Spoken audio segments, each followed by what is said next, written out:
Hi there and welcome to Juicy Celeb Talks. Kanye West has found himself surrounded by some of the most influential and dangerous forces in Hollywood, forces that have seemingly been trying to bring him down for years. Recently, their efforts appear to have intensified.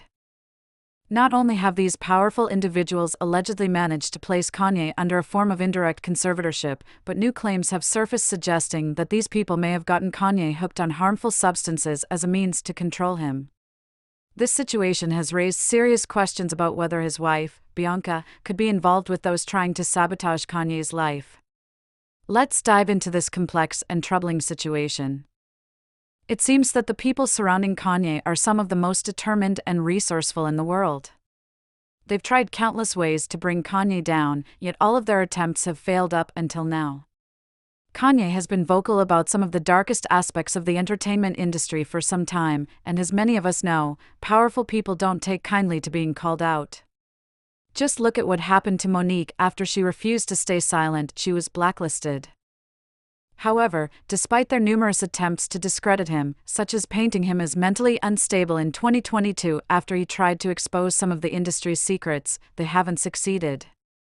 They tried to label him as anti-Semitic as a way to get him cancelled, and although Kanye didn't help himself by speaking in ways that could be construed as offensive, the plan to cancel him didn't quite work. Kanye's fanbase is fiercely loyal, willing to stand by him through thick and thin, no matter how bad things get. So, the attempt to cancel him fell flat. After that, Kanye disappeared for a few weeks, only to reappear married to a new woman, Bianca Censori. His behavior became even more eccentric, and his entire demeanor seemed off. However, Kanye has always been known for being a bit unusual, so at first, no one thought much of it. But fast forward to just a few days ago, when Kanye's former chief of staff, Milo Yiannopoulos, made some shocking allegations about Kanye's dentist, Thomas P. Conley. Milo claimed that Conley had allegedly gotten Kanye hooked on nitrous oxide, also known as laughing gas, as a way to diminish his mental faculties and keep him under control. This substance, often used by dentists for minor surgical procedures, was supposedly administered to Kanye regularly, raising suspicions about Conley's intentions. Initially, Milo didn't share this information on social media. Instead, he did the responsible thing by submitting an affidavit to the California Dental Board. Eventually, however, Milo decided to go public with the allegations, taking to Twitter to air his concerns. He tweeted, "There is a reason Ye, formerly known as Kanye West, is no longer capable of effectively producing music or fashion. There are several reasons, but the most serious and recent is that his dentist, Thomas Conley, got Ye hooked on nitrous oxide, reducing Ye's cognitive abilities so that Conley and his business partners could siphon millions of dollars from him." Milo then shared that he had discovered this deception and had confronted Conley, which led to the deterioration of their relationship. According to Milo, Kanye had a dream of creating adult films, which Conley exploited, knowing it would lead to Milo walking away from Kanye. Before we go further into Milo's statement, it's important to discuss something that surfaced a few months ago. It was reported that Kanye and his wife, Bianca, were planning to start a company that produced adult films. At the time, people dismissed this as just another one of Kanye's wild ideas. But in retrospect, it didn't make sense. Kanye has spoken publicly about his past struggles with addiction to explicit material and how it nearly destroyed his life. He has expressed his disdain for it numerous times, like when he tweeted, "P destroyed my family, but Jesus will heal everything. Remove all forms of P from Twitter and every platform. P is the product of pedophilia. When grown men look at P, they are watching someone else's daughter remember trauma from money." Given his strong stance against such material, why would he want to start a company that produces it? It doesn't add up. Looking back, it seems Kanye might have been under the influence of some very powerful people and not fully in control of his own decisions when he wanted to start that company. And from the way things appear, his dentist, Thomas Conley, could allegedly have been involved in the entire scheme. Returning to Milo's statement on Twitter, he also claimed that Kanye isn't the only celebrity who has been victimized by this dentist. He alleged that Thomas Conley preys on African American celebrities, stating, "Thomas Conley is a dangerous predator who targets African American celebrities, into whose mouth he places large diamonds, as I believe he did to Lil Yachty. He must be stopped." I filed a complaint with the California Dental Board last week to that end. Milo is clearly serious about these allegations and isn't backing down. He even posted the affidavit he had submitted to the California Dental Board. Before we delve into the contents of that affidavit, it's worth acknowledging that it's somewhat comforting to see that Kanye has someone in his corner who seems to genuinely care about him. It often feels like everyone around Kanye is trying to exploit him because of his wealth and fame. And from the looks of it, the people around Kanye knew that Milo wasn't willing to play along with their schemes, which might explain why they managed to turn Kanye against him. Now, let's get back to Milo's affidavit, because it's shocking. He stated that the affidavit relates to actions taken by Thomas Conley, including the illegal supply of large quantities of nitrous oxide to a wealthy, famous patient for strictly recreational use, charging more than $50,000 a month for this service. Milo claimed that despite the emergence of troubling side effects that caused widespread concern, Conley continued to supply the gas. When Milo took on the role of Kanye's chief of staff in January, he discovered that people in Kanye's circle had been stealing from him.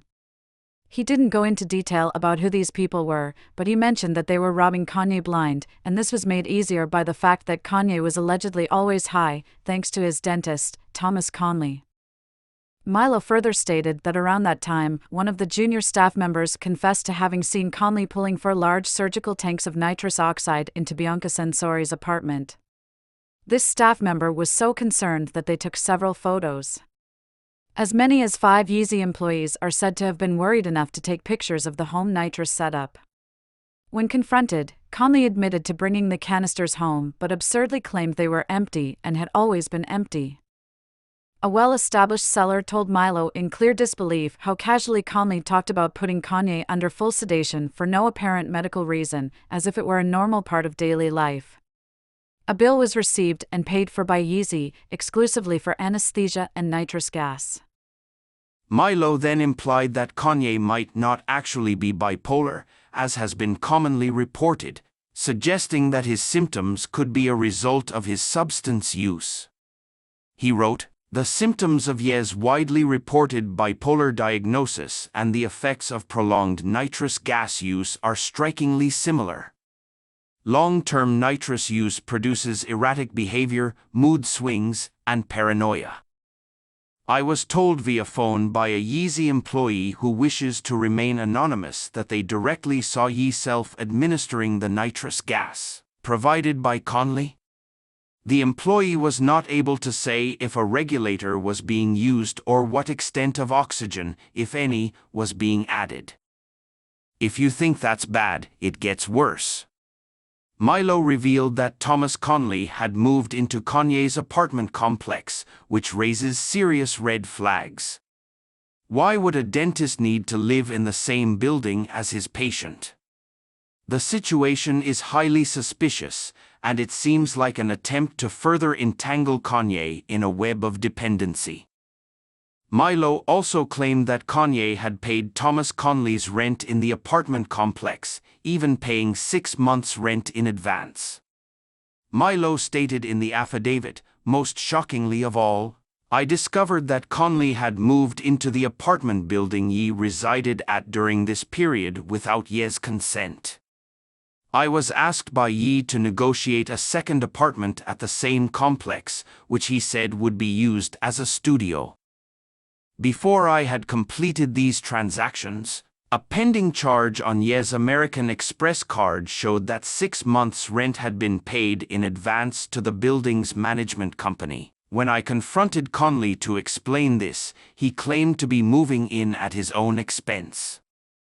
Milo further alleged that Thomas Conley has been exploiting Kanye's fragile mental state for his own selfish purposes. He wrote, "Given Conley's familiarity with rap and hip-hop music stars, many of whom have been clients in the past, there can be no doubt that he was aware of Ye's mental vulnerabilities. I believe he sought to exploit them and acted with malicious intent. against a celebrity whose mental health struggles have not only been the subject of extensive media coverage for over a decade, but were also the subject of his 2018 album, Ye, upon whose cover appears the phrase "I hate being bipolar. It's awesome." And this isn't just about a few $100s. Milo claimed that Kanye had paid Thomas Conley millions of dollars. He provided payment records from Yeezy LLC showing multiple transactions, such as $250,000 on January 7th, 2024, marked for dental work, followed by another $61,500 2 weeks later on January 29th, 2024, also marked for dental work. These are just two of many payments. It seems that Thomas Conley may have tricked Kanye into giving him a large share of his wealth, possibly because Kanye wasn't in the right state of mind to notice anything was wrong. And the fact that Conley supplied Kanye with a substance that made him even more mentally unstable and incapacitated suggests that the situation is far more sinister than it initially appeared. In his affidavit, Milo also claimed that Thomas Conley may have played a role in orchestrating the relationship between Kanye and Bianca Censori. He stated, "Conley appears to have been an architect of this relationship with Bianca, a woman who, as best as I could determine, possesses no identifiable skills or role in the life of an international rap superstar and clothing designer, other than appearing to lead him further into vice and disrepute." Milo then pointed out that Bianca Censori has been exhibiting some very concerning behavior. He stated that during his time as Kanye's chief of staff, Bianca tried to cut off Kanye's communication with his friends and family. Bianca actively tried to limit or eliminate contact between Ye and his family and old friends, to the extent that some text messages and emails from me on the subject of Conley and other business matters remain unaddressed. I was shocked to discover during my time in charge of Ye's life that he would often go for days without checking his phone or laptop, trusting instead that Bianca was handling everything. At this point, Ye no longer had a personal assistant, so Bianca's interference was more damaging than it might otherwise have been. Milo also claimed that Bianca and Thomas Conley could have been working together to bring Kanye down, saying that Bianca may have isolated Kanye from everyone who actually cared about him, allowing Conley and his associates to move in and finish the job. He wrote in his affidavit, "I believe that Bianca Censori is deeply involved in whatever scheme Conley has devised to defraud and gaslight Ye." And to make matters worse, the media has started attacking Milo for speaking out against these people. Some reports have suggested that Milo might be making up stories to cover up his own involvement in something shady. For instance, the Daily Beast recently published an article claiming that Milo stole a large amount of money from Kanye before being fired. The article stated, 3 sources close to the rapper, who has legally changed his name to Ye, told the Daily Beast that Yiannopoulos stole a large amount of money from the rapper before being fired in April. A small crew loyalty discovered that Milo was making up invoices to get paid for work that never happened and pocketing hundreds of thousands, one insider said. One current West staffer also claimed that Yiannopoulos was given an Amex to purchase several pieces of furniture but spent the money on new beds for himself instead. This is a very serious allegation, and it's possible that Milo is trying to shift the blame onto other people to cover up his own misconduct. But it's also possible that the Daily Beast article was commissioned by the same people who have been exploiting Kanye all this time. We know how powerful individuals in Hollywood operate. They have a lot of control over the media, and when someone starts exposing their dark secrets, they're usually quick to run a smear campaign against them. For now, we'll have to wait and see how this story develops, but things are definitely looking very disturbing. I just hope Kanye is okay.